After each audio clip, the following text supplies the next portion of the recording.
Finding the area of irregular shapes. Now I'm going to use my backyard as an example because that's the Fantastic Friday question for the week. I'm going to find the area of my backyard. Now my backyard isn't exactly a perfect square or rectangle.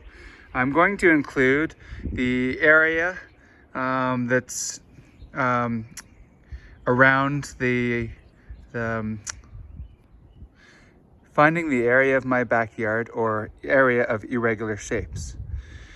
I'm not going to include my shed, so I'm going to measure the sides around the shed. I'm not going to include the garden part in these boxes there where that baseball bat and the lacrosse stick is. I'm just going to include, wherever the grass is. And I'm going to draw a picture of this, and that's what I'd like you to do, draw a sketch, and then take the real measurements using a tape measure, and then we can start to cut it up and cut it up into 2 or 3 different rectangles depending on the backyard, and then add up those areas. So remembering that area equals length times width. And I think by looking at this picture, I will probably just have 2 rectangles. Your backyard or whatever you're measuring might be a little different. Maybe you'll be 3 or 4 rectangles, but I'm looking forward to seeing the results. So now I'm going to draw a picture of my backyard, and essentially the way it kind of, here, let me turn my pen on. Essentially the way it laid out, this is, hold on one sec. Now I'm going to draw a picture of my backyard. So kind of went like this, and then there's the shed cut out.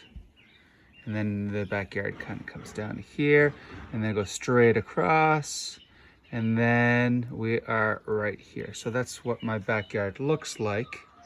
And we're not able to use the formula area equals length times width for this because it's not a 4-sided. So we need to make it a quadrilateral. So what I'm going to do is I'm going to cut it up. I'm going to make it 2 different boxes. So I don't know if you can see that dotted line, but I made it 2 boxes. I'm going to call this area 1, and I'm going to call this area 2.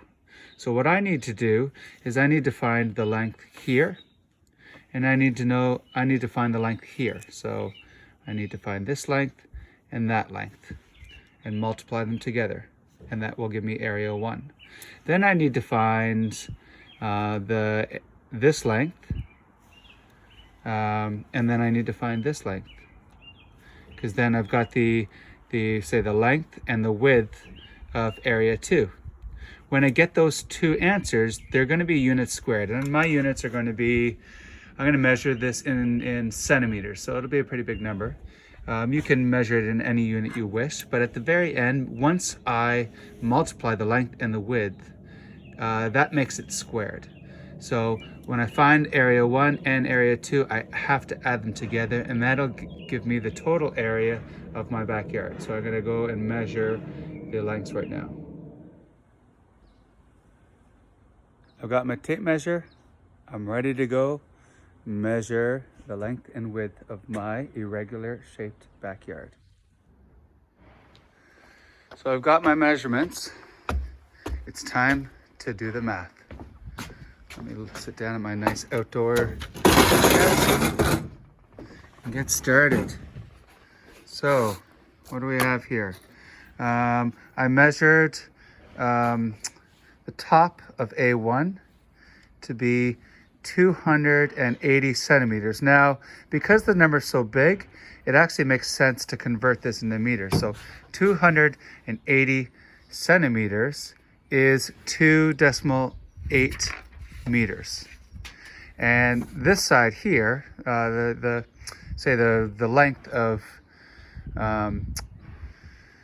A1 is 650 centimeters, which was 6.5 meters.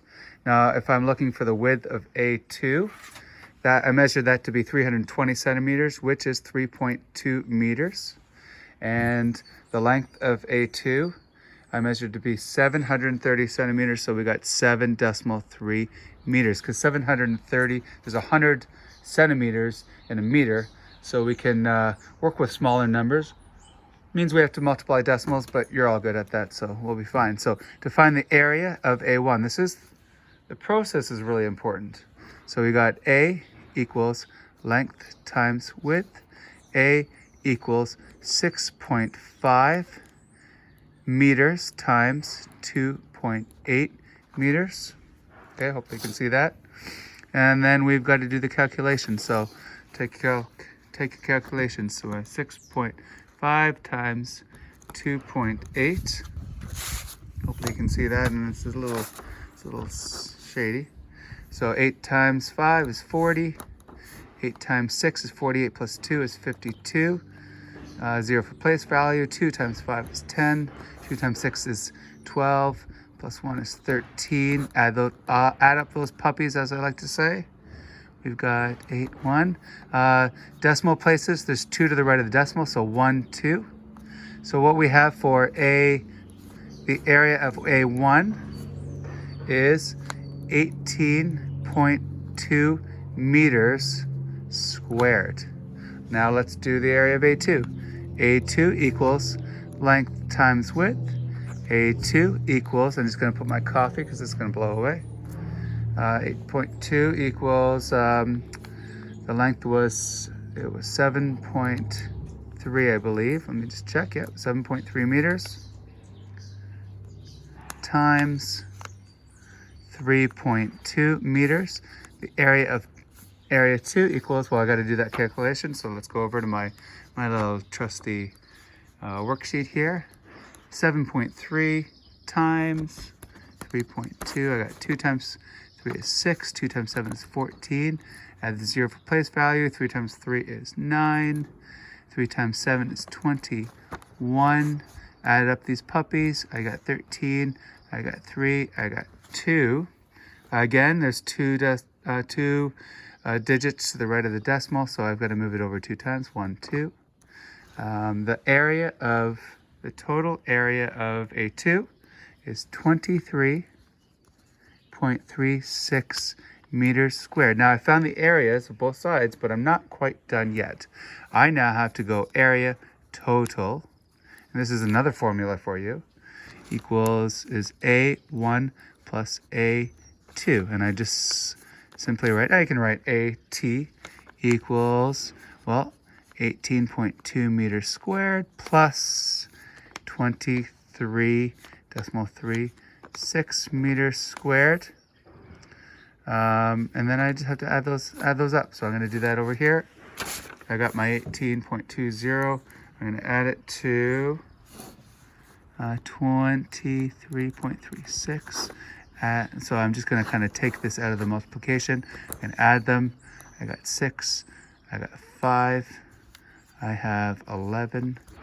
And I've got 4. 41.56. The area of my total backyard is 41.56 meters squared. So all the grass, everything that's grassed in, is 41.56 meters squared, and that is the area of my backyard. I'm looking forward to seeing the area of your backyard.